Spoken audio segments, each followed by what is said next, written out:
আচ্ছা, আজকে না তোমাদের সাথে আমি একটা হেলদি ক্রিস্টাল খিচুড়ির রেসিপি শেয়ার করব, যেটা আমার রিসেন্ট ফেভারিট। আর এই খিচুড়িটার মধ্যে না ডেলি বেসিসে আমাদের যত রকমের ম্যাক্রোনিউট্রিয়েন্টস দরকার সব কিছুই ভর্তি ভর্তি রয়েছে। মানে হেলদি ফ্যাট, তার সাথে প্রোটিন, ভিটামিনস, মিনারেলস, কার্বোহাইড্রেটস সব কিছুই রয়েছে। তাহলে চলো রেসিপিটা স্টার্ট করি। এর জন্য আমি কিছু ভেজিস নিয়ে নিয়েছি, তার সাথে নিয়েছি আদা আর কাঁচা লঙ্কা কুচি। এরপরে আমি সাবুটাকে ওভারনাইট ভিজিয়ে রেখেছিলাম, মানে এটা নর্মাল সাবুদানা। আর এটা দেখো জল কিন্তু অলমোস্ট অনেকটাই শুকিয়ে এসছে, অল্প কিছু জল রয়েছে যেটা আমি এর মধ্যেই থাকতে দেব। এরপরে আমি কড়াই গরম করে এতে দিয়ে দিচ্ছি ঘি। আর এই রেসিপিটা ঘিতে বানানোর রিজন হচ্ছে এটার হেলদি ফ্যাটসটাকে মেনটেন করা। তারপরে আমি এর মধ্যে ফোড়ন দিয়ে দেব সাদা জিরে। তোমরা যে কোনো ধরনের ফোড়ন ইউজ করতে পারো, বাট আই অলওয়েজ প্রেফার সাদা জিরে এইসব খিচুড়িতে।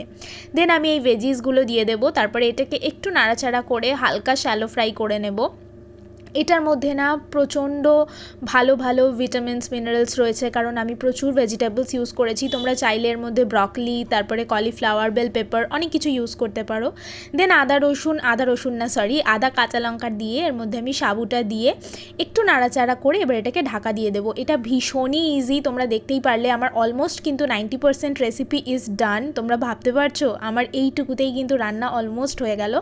এবার এটাকে একদম লো ফ্লেমে কুক হতে দেবো। আর যখনই এটা তোমরা ঢাকাটা খরাবে, দেখতে পাবে যে সাইড থেকে কিন্তু সাবুদানাগুলো একদম ট্রান্সলুসেন্ট একটা কালার হয়ে গেছে, মানে অলমোস্ট দেখে মনে হবে যে ক্রিস্টালের মতন। আর এটা খেতে কিন্তু একদমই ব্লান্ট না, এটা ভীষণই ইয়ামি আর টেস্টি একটা রেসিপি। এর মধ্যে আমি কিছু পিনাটস অ্যাড করছি এটার হেলদি ফ্যাটের কোয়ান্টিটিটাকে আরও বাড়ানোর জন্য, তো এটা অপশনাল।